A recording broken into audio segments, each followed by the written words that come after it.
తమిళ hero Dhanush నుంచి వస్తున్న periodical action drama మూవీనే క్యాప్టెన్ మిల్లర్. అరుణ్ మాతేశ్వరం దర్శకత్వంలో ప్రేక్షకుల ముందుకు రాబోతున్నటువంటి సినిమా నేడు తమిళ భాషల్లో విడుదలై ఎంతో మంచి ఆదరణ కూడా సొంతం చేసుకుంది క్యాప్టెన్ మిల్లర్ మూవీ. ఇక ఈ సినిమా తెలుగులో కూడా ఇప్పటికే రిలీజ్ కావాల్సి ఉండగా థియేటర్ల సమస్య కారణంగా వాయిదా వేశారు. ఇకపోతే తెలుగు సినిమా విడుదల హక్కులనైతే ఏషియన్ వారితో పాటు సురేష్ ప్రొడక్షన్స్ వారు కూడా కొనుగోలు చేశారు. అయితే సంక్రాంతి పండగ సందర్భంగా ఈ సినిమాను తెలుగులో కూడా ఇదే రోజు విడుదల చేయాలని కూడా అంతా భావించారు. అయితే ఇప్పటి వరకు తెలుగులో గుంటూరు కారం సినిమాతో పాటు హనుమాన్ సినిమా కూడా విడుదలైంది. అదే విధంగా మరో 2 సినిమాలు కూడా విడుదలకైతే సిద్ధంగా ఉన్నాయి. తెలుగులోనే ఏకంగా 4 సినిమాలు విడుదలవుతున్నటువంటి తరుణంలో థియేటర్ల సమస్య కూడా అధికంగానే ఉంది. ఈ క్రమంలోనే కెప్టెన్ మిల్లర్ సినిమా తెలుగు విడుదలను ఆపేశారు. ఇలా సంక్రాంతి పండగకైతే వెనకడుగు వేసినటువంటి కెప్టెన్ మిల్లర్ సినిమాను రిపబ్లిక్ డే సందర్భంగా ప్రేక్షకుల ముందుకు రావడానికైతే సిద్ధంగా ఉన్నారు. ఇక ఇదే విషయాన్ని ఏషియన్ అలాగే సురేష్ ప్రొడక్షన్స్ వారు అధికారిక పోస్టర్ ద్వారా వెల్లడించారు.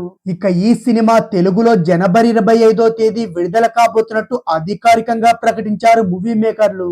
ఇక ఈ సినిమాలో కెప్టెన్ మిల్లర్ గా ధనుష్ హీరోగా నటించగా శివరాజ్ కుమార్, సందీప్ కిషన్ ముఖ్యమైన పాత్రలు చేస్తుంటే ప్రియాంక మోహన్ హీరోయిన్ గా నటించారు. మరి తమిళ్లో సక్సెస్ అయినటువంటి సినిమా తెలుగులో ఎలాంటి సక్సెస్ అందుకుంటుందో తెలియాలంటే మరికొద్ది రోజులైతే ఆగక తప్పదు. ఇక కెప్టెన్ మిల్లర్ సినిమా స్టోరీ విషయానికి వస్తే కెప్టెన్ మిల్లర్ గా ధనుష్ నటన అయితే బాగా ఆకట్టుకుంది. కెప్టెన్ మిల్లర్ సినిమాలో బ్రిటిష్ ఆక్రమణ సమయంలో స్థానిక రాజు పాలనలో ఉన్న గ్రామం యొక్క కథనైతే చెబుతాడు.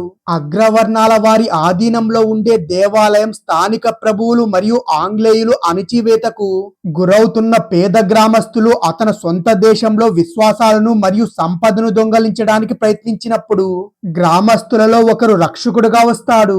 కెప్టెన్ మిల్లర్ రక్తపాత విప్లవంతో పాతుకుపోయిన కథను చెప్పడానికి ప్రయత్నిస్తాడు.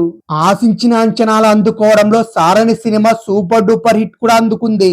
దీని తర్వాత కెప్టెన్ మిల్లర్ అనే సినిమాతో ప్రేక్షకులనైతే కనువిందు చేయగలిగారు. అదే సమయంలో ఏదో ఎక్కడో మిస్సింగ్ అయినట్టు కూడా కనిపిస్తుంది. 600 ఏళ్ల నాటి అయ్యన్నార్ కోరనార్ శివాలయం కథతో సినిమా కూడా ప్రారంభమవుతుంది.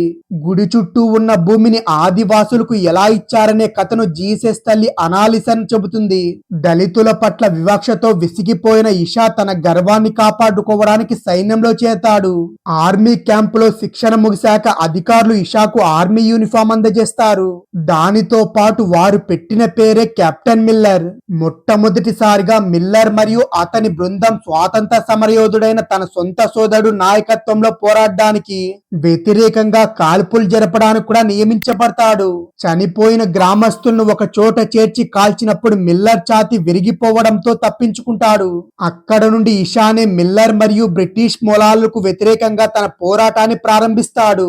ఇలాంటి నేపథ్యంలో ఎపిక్ స్టైల్ కథనాన్ని ఆశించే చోట సినిమా అంచనాలనైతే అందుకోవడంలో విఫలమైందని చెప్పొచ్చు. అరుణ్ మాతేశ్వరన్ తన తొలి చిత్రాలైన సాని ఖైదార్, రాకీ లాగే కెప్టెన్ మిల్లర్ లో కూడా హింసనైతే రెచ్చగొట్టాడు. ఇక సెకండ్ హాఫ్ లో అయితే కొంతవరకు కిల్ గిల్ ను కూడా గుర్తైతే తెస్తుంది.